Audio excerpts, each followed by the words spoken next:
They thought $500 could bury me. They were wrong. I didn't need to shout, didn't need to slam doors. I just needed to open my terminal, review the terms they'd never bothered to read, and then their $500 turned into $12 million vanishing from the company accounts, a fitting price to teach them the value of what they'd thrown away. My name is Nina Ward. For 8 years, I was the ghost in Argentum Dynamics machine, the systems engineer who kept their infrastructure breathing through 3 CTOs, 2 acquisitions, and countless pivots. I wasn't the type to give keynotes or appear in company photos. I was the one they called at 3 a.m. when production went down. The one who could trace a memory leak through 7 microservices without breaking a sweat. I liked it that way. Let others chase visibility. I chased uptime. The morning everything changed started like any other. October rain hammered against the windows of our Seattle office as I nursed my 3rd coffee, reviewing logs from the overnight batch processes. Everything green, as always. My code might not win beauty contests, but it ran like clockwork. Nina, got a minute?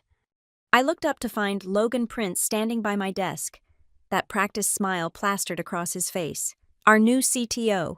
6 weeks into his reign of terror, Harvard MBA, 0 engineering background, hired to modernize our technical operations, according to the all-hands email that made half the senior engineers update their LinkedIn profiles. Sure, I said, locking my screen. He didn't sit. Power move number 1 from whatever management book he'd memorized. I've been reviewing our codebase. Your work is interesting. Interesting? In 20 years of engineering, I'd learned that word meant trouble. The systems are stable, I said. Uptime's at 99.97% this quarter. Stability isn't everything. He shifted his weight, designer shoes squeaking against the floor. Your code is difficult for the team to maintain. All these custom libraries, the unconventional patterns. We need to think about technical debt. Technical debt, the phrase every non-technical executive learned to weaponize.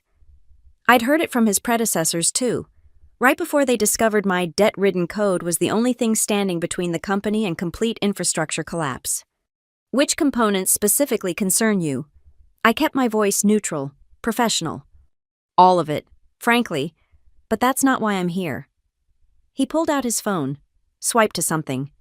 There's a more immediate issue. This purchase from last month, $500 for a software license, personal credit card, no approval. My stomach tightened. The monitoring tool. I'd bought it myself when procurement dragged their feet for 6 weeks, integrated it into our alerting system. It had already prevented 2 potential outages. I submitted the expense report, I said. It's pending reimbursement. Not anymore. His smile widened. Using personal funds for company software is a serious violation. Circumventing procurement processes, potential security risks, financial impropriety. It's a monitoring tool. We needed it. Procurement. Doesn't matter. He pocketed his phone. I'm afraid this is grounds for immediate termination. Security will escort you out. Your personal items will be mailed. The words hung in the air like smoke. 8 years. And it came down to this. Not performance, not actual misconduct. $500 and a new CTO's need to mark territory. The reimbursement, I asked, though I already knew. Denied. You made an unauthorized purchase. That's on you. I stood slowly, gathered my coffee mug, my notebook, muscle memory more than conscious thought. Around us, the morning bustle continued, keyboards clacking, someone laughing at the coffee machine. None of them knew they were watching an execution. Your badge and laptop, Logan said, holding out his hand. I unclipped the badge from my belt, set it on the desk, pulled my laptop from the dock, handed it over. Every movement precise, controlled, inside. Something cold and calculating had already begun to spin up, like a demon process in the background. Anything else, I asked? He was already turning away. Security will meet you at the elevator. I walked to my desk one last time, picked up the plant I'd kept alive through 3 office moves, a small succulent, hardy and patient, like me. Nina Tara from the legal team was passing by, coffee in hand. Everything okay? Just leaving, I said. Take care of yourself, Tara. She frowned, confused, but I was already moving. The security guard, obviously uncomfortable, appeared at my elbow. Young guy, probably making 15 an hour to escort out someone who'd been here before he finished high school. Sorry about this, he muttered as we walked. Not your fault. The elevator ride stretched eternal, 23 floors of silence, watching the numbers descend. By the time we reached the lobby, that cold calculation had crystallized into something harder. They thought 500 was worth throwing away 8 years of institutional knowledge. They had no idea what they'd just purchased. Outside, Seattle's rain had softened to mist. I stood on the sidewalk, plant tucked under my arm, and pulled out my phone. Scrolled through contacts until I found the name I needed, Tara Chen. Different Tara, my law school friend who'd specialized in intellectual property. Hey, stranger, she answered on the second ring. Long time. Got time for coffee? I asked. I need to discuss some licensing issues. Sounds serious. Everything okay? I looked back at Argentum's glass tower, its logo gleaming despite the gray day. It will be. The coffee shop Tara suggested was one of those aggressively hip places with exposed brick and furniture that looked salvaged from a defunct factory. She was already there when I arrived, sharp as ever in a charcoal suit that probably cost more than my monthly mortgage payment. You look like someone kicked your dog, she said as I sat down. Close. Got fired this morning. Her eyebrows shot up. Argentum finally imploded. New CTO decided to make an example over a $500 expense report. Jesus, after how long? 8 years. She whistled low. Wrongful termination. At will state. They can fire me for wearing the wrong color socks if they want. I wrapped my hands around the coffee cup, absorbing its warmth. But that's not why I called you.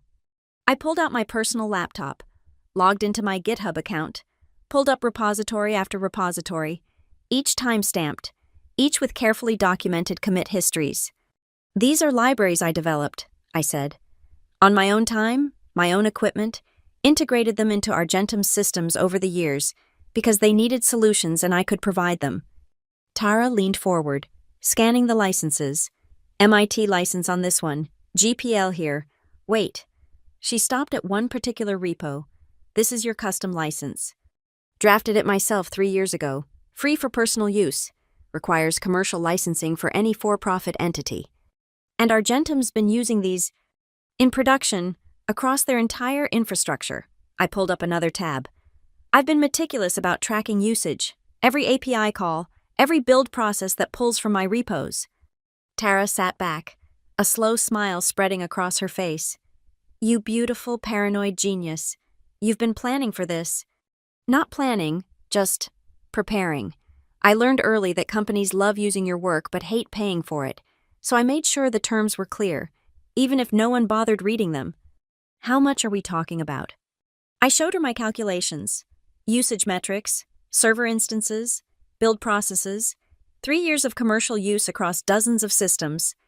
Conservative estimate $2.4 million in licensing fees. She nearly choked on her coffee. That's not conservative by any definition.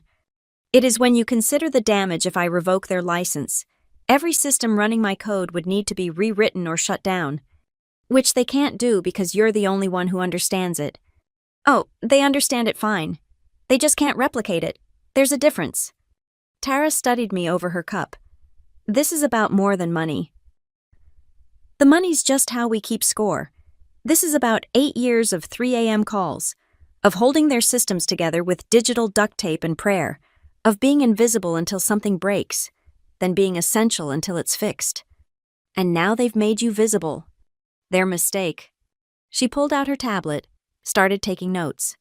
Okay, first step is documenting everything, every commit, every integration point, every time they pulled from your repos. We'll need.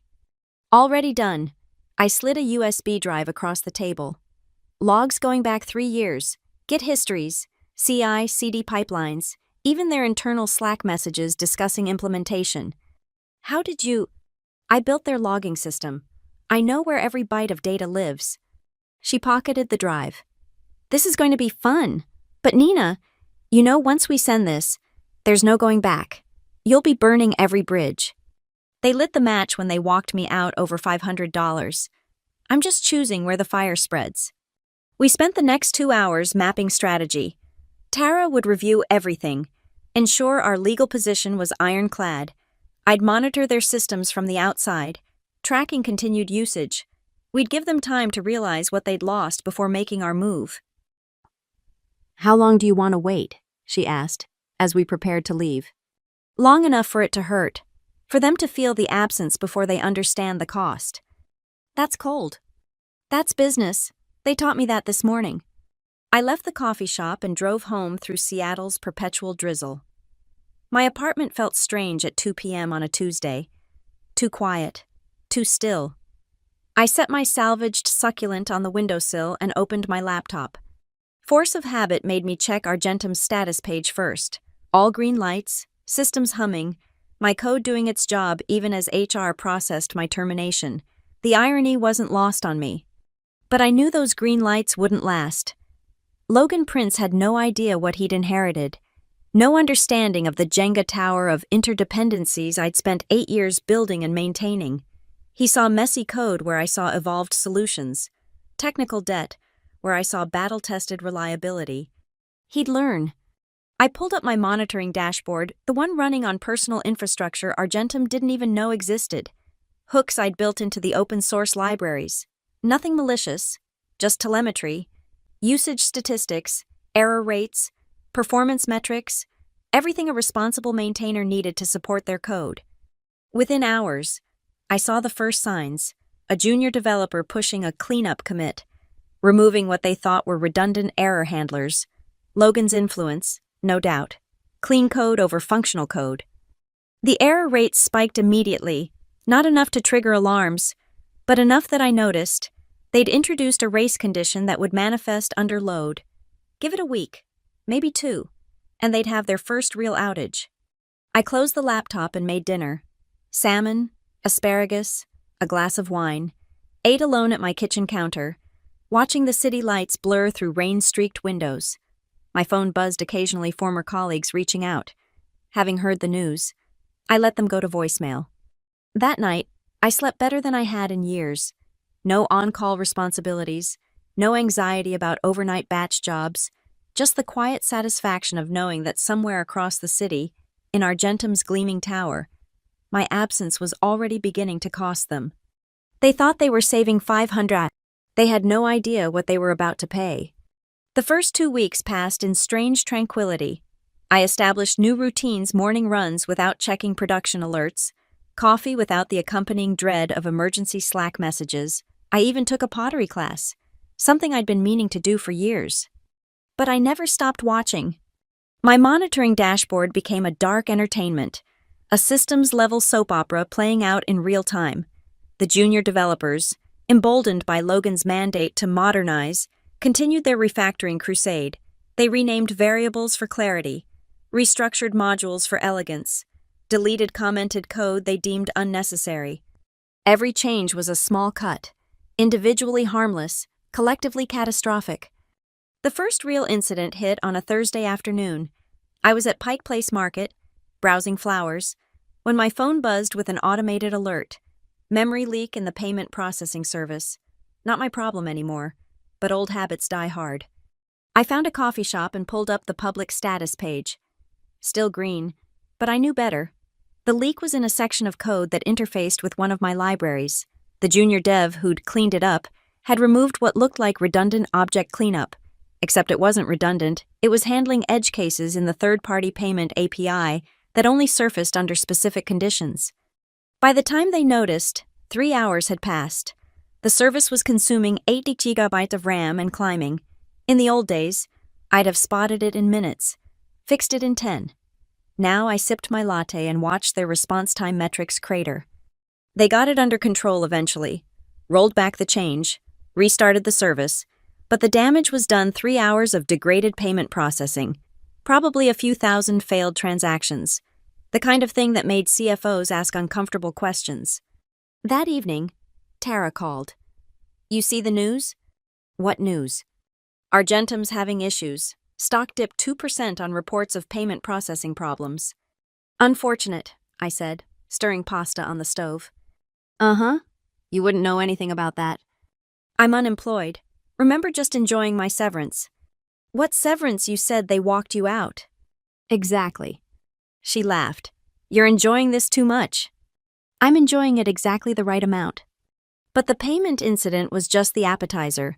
The main course came the following week, during their monthly release cycle. I'd built their CI/CD pipeline 3 years ago. A complex orchestration of build servers, test environments, and deployment strategies.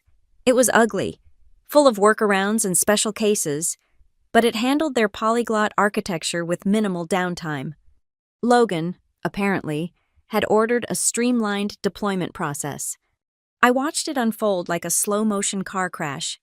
They'd replaced my custom deployment scripts with off-the-shelf solutions, clean and modern and completely unsuited to Argentum's reality. The first deployment went fine, a simple front-end update. The second, touching multiple services, began to show cracks. Service A deployed successfully but expected Service B's new API, which was still deploying. Service B couldn't start because Service C's database migrations hadn't completed. Service C was waiting for Service A to release a lock.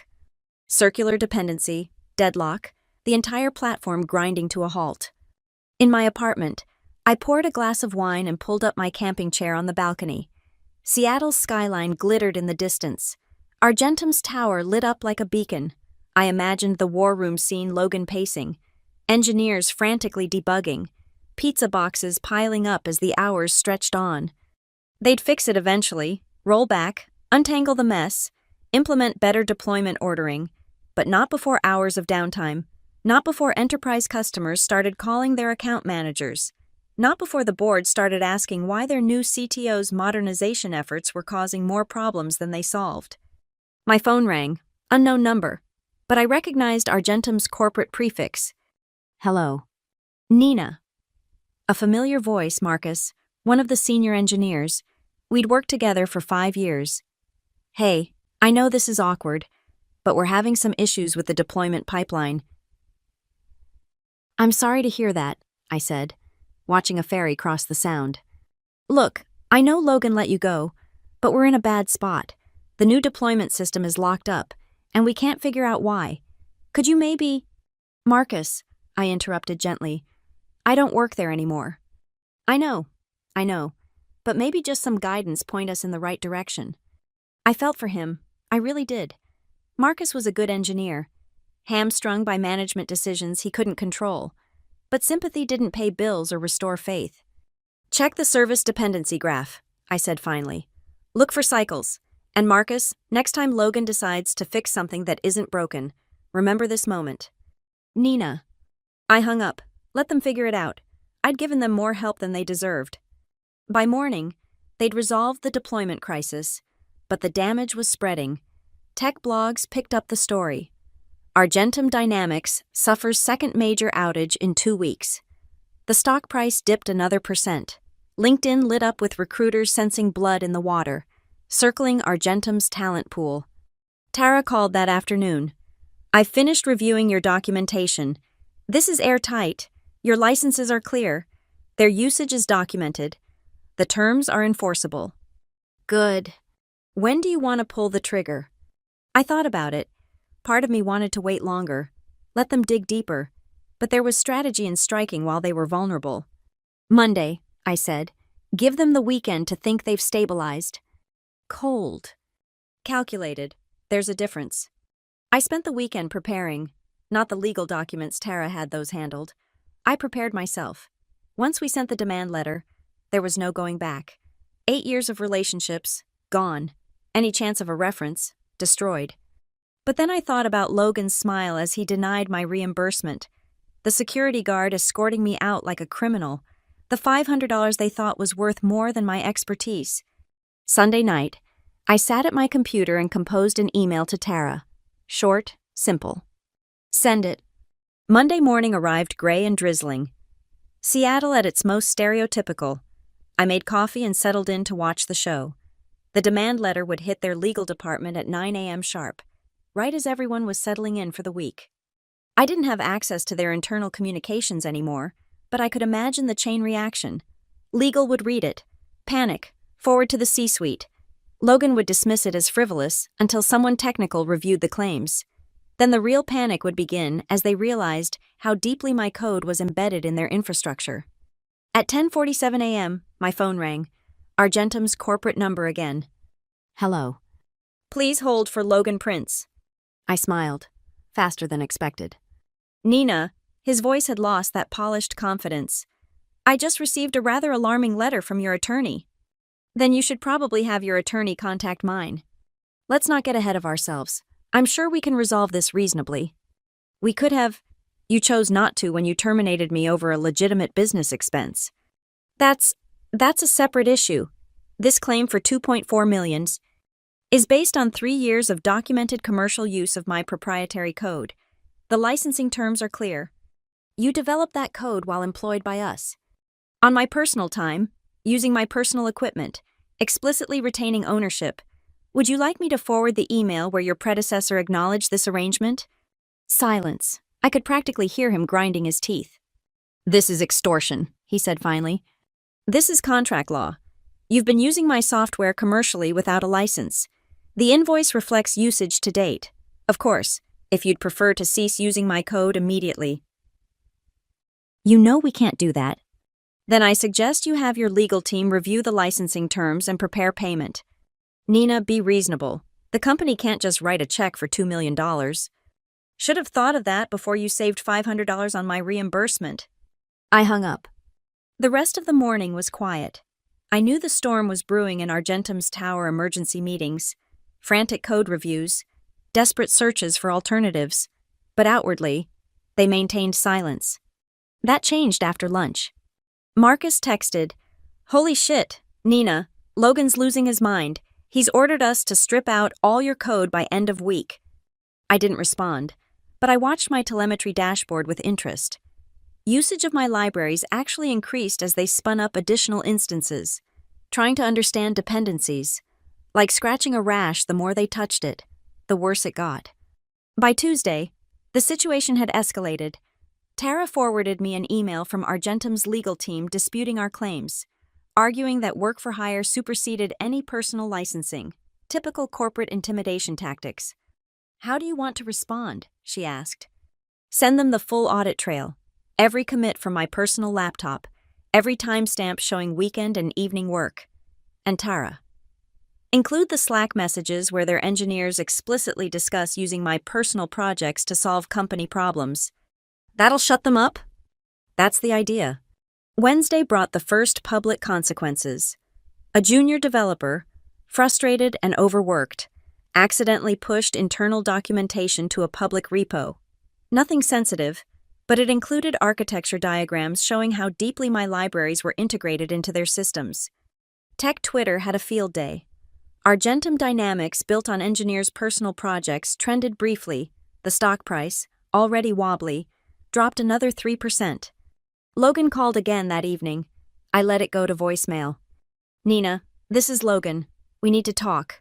The board is concerned about the situation. I'm sure we can find a mutually beneficial resolution. Call me back. I deleted the message and poured another glass of wine. Thursday was when things got interesting. I woke to find my GitHub repos had exploded with traffic not from Argentum, but from their competitors. Word had gotten out about the licensing dispute, and suddenly everyone wanted to see what code was worth $2 million. My inbox filled with inquiries, startups wanting to license the libraries, recruiters dangling senior architect positions, even a few acquisition offers for the IP itself. I forwarded the best ones to Tara. Might be useful for negotiation. You're evil, she replied. I love it. But the real entertainment came from watching Argentum's attempts to extricate themselves. Their engineering team had split into 2 camps, one trying to reverse engineer my libraries, the other attempting to find replacements. Both were failing spectacularly. The reverse engineering hit wall after wall. My code wasn't deliberately obfuscated, but it was the product of years of evolution, optimized for their specific use cases. Without understanding the why behind each decision, they couldn't replicate the what.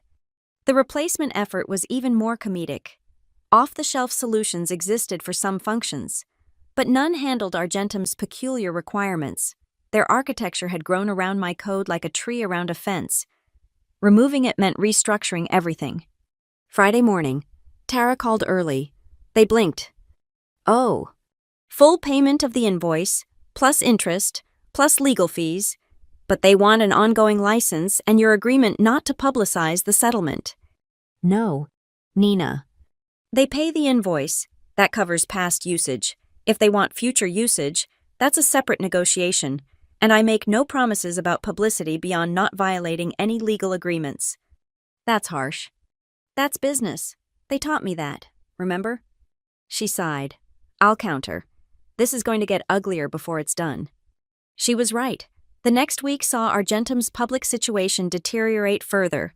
The deployment issues continued without my libraries. Their CI/CD pipeline was held together with digital prayer. A botched update took down their customer portal for 6 hours. The board called an emergency meeting. I knew because Rebecca, an old colleague from finance, texted me, "Logan's in with the board. He looks like he's about to cry." I felt a twinge of sympathy, almost. Then I remembered him standing over my desk, smiling as he ended my career over 500. The next morning, everything changed. Tara called at 7 a.m., excitement crackling through the phone. They caved, full payment, no conditions on publicity, and they want to negotiate an ongoing license. How much? The full $2.4 million, plus another $50,000 in legal fees. I sat down heavily. It was real. The number I'd calculated. The justice I'd planned, it was happening. Nina, you there? I'm here, just processing. There's more. They want to meet, in person, to discuss ongoing licensing. Logan. No. The board fired Logan last night, effective immediately. I closed my eyes. Victory should have tasted sweeter. But mostly I felt tired. Vindicated. But tired. Set up the meeting, I said. But Tara, make it clear I'm not coming back as an employee. If they want my code, they license it like any other vendor. Understood. Nina, you did it. You won. I'd gotten paid, gotten justice, gotten revenge. But I'd also burned my professional home to the ground in the process. Yeah, I said quietly. I won. The meeting was scheduled for the following Tuesday. I dressed carefully professional but not corporate, confident but not aggressive. The same building I'd been escorted from weeks ago now welcomed me as a valued partner. The conference room was packed. Board members, the interim CTO, legal counsel, even the CEO dialing in from New York. They needed my code, and everyone knew it. Ms. Ward, the board chair began. Thank you for meeting with us. We'd like to discuss a long-term arrangement. I listened to their proposal. Annual licensing fee, support contract, even a consulting arrangement to help train their team. The numbers were generous. They'd learned the cost of undervaluing expertise. I appreciate the offer, I said when they finished. But I have concerns about Argentum's technical direction. You fired me for writing code that worked in favor of code that looked pretty. Why should I believe that's changed? The interim CTO leaned forward. Because we've learned that lesson, painfully, we need stability, not aesthetics. And the 500. The board chair actually smiled. We've reviewed that situation. The reimbursement has been approved, with interest, and we've updated our procurement policies to prevent such short-sighted decisions. I considered it. The money was good. The vindication complete. But something still nagged at me. I need one more thing, I said. A public statement acknowledging that Argentum's infrastructure was built on open-source contributions from its engineers.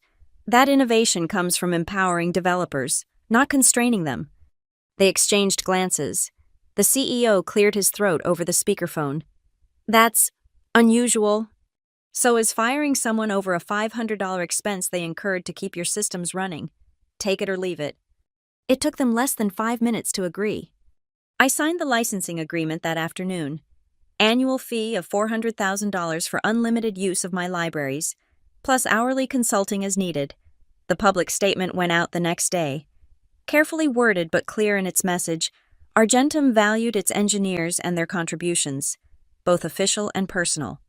Logan Prince's departure was announced separately, buried in a Friday afternoon press release. Pursuing other opportunities, the standard corporate fiction. The tech community connected the dots anyway. A month later, I sat in my new office, a co-working space overlooking the sound reviewing pull requests for my now officially commercial libraries. The Argentum incident had turned me into an accidental entrepreneur. Dozens of companies wanted what I'd built, and I was happy to license it to them. My phone buzzed. A LinkedIn notification: Logan Prince had updated his status. Chief Technology Officer at Medicore Solutions. I laughed. Medicore was one of my new clients, already integrating my libraries into their infrastructure. I made a note to send them a particularly thorough invoice. Rebecca from Argentum texted, "Saw Logan's new role. Did you know?" "I know everything," I replied. Evil. Prepared. There's a difference. I turned back to my code, clean and functional and valued at exactly what it was worth. Outside, Seattle's rain had broken, sun streaming through the clouds. My succulent thrived on the windowsill, patient and resilient as ever. They'd thought $500 could bury me. Instead, it had set me free. 2 years have passed since that morning in Logan's office. Argentum Dynamics remains a client. One of my best, actually. Their new CTO promoted from within. Someone who understands code over cosmetics sends me holiday cards. We've developed an excellent working relationship built on mutual respect and clearly defined contracts. My library licensing business has grown beyond what I imagined. 23 companies now pay for commercial usage, and I employ 2 developers to help with maintenance and support. We work remotely, set our own hours, and never quibble over expense reports. Logan Prince lasted 6 months at Medicore. When their systems started experiencing familiar problems, they called me for consultation. I explained, quite professionally, that certain architectural decisions seemed to be causing instability. They thanked me, paid my consulting fee, and Logan's tenure ended shortly after. I hear he's teaching now, business school, focusing on technical leadership for non-technical executives. I hope his students learn from his mistakes, though I doubt he frames them that way. Tara and I still meet for coffee monthly. She's built her own practice, specializing in intellectual property for engineers. "You started something," she told me recently. "Developers are getting smarter about protecting their work." "Good," I said. "It's about time." The $500 monitoring tool still runs in my infrastructure. Now monitoring dozens of client systems, it's generated hundreds of thousands in value, preventing outages and catching issues before they cascade. I keep the original invoice framed in my office, denied, stamped in red as a reminder. Sometimes I wonder what would have happened if Logan had simply approved that reimbursement. Would I still be at Argentum, maintaining their systems in grateful silence? Would I have ever realized the value of what I'd built? Probably not. Comfort breeds complacency, and I'd been comfortable for too long. It took being pushed off the cliff to discover I could fly. My phone buzzes. A potential client, a startup that's heard about my libraries. They want to discuss licensing, maybe some consulting work. I check their leadership team. No Logan Prince, no Harvard MBAs with big ideas about modernization. "I'd be happy to meet," I type back. "Let's discuss how I can help you build something that actually works."